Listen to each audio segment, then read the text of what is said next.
اس بارے میں ایک عرصہ دراز سے ہمارے علماء اہل سنت یہ اس کی تردید کرتے ہوئے آئے ہیں، یعنی اس کا رد کرتے ہوئے آئے ہیں کہ ایسی کوئی بات نہیں ہے۔ احادیث طیبہ اس حوالے سے جو بیان کی جاتی ہیں وہ حقیقت میں حدیث نہیں ہے، اپنی طرف سے گھڑ کر بعض لوگوں نے نبی پاک صلی اللہ علیہ وآلہ وسلم کی طرف منسوب کر دی ہیں۔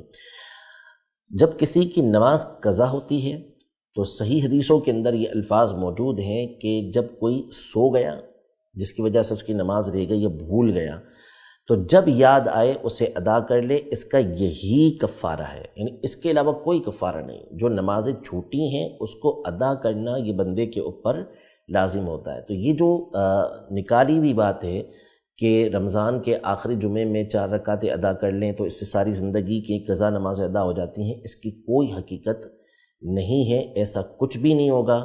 جو نمازیں آپ کے اوپر قضا ہیں اس کا حساب لگا کر آپ نے اس کو ادا کرنا ہوگا۔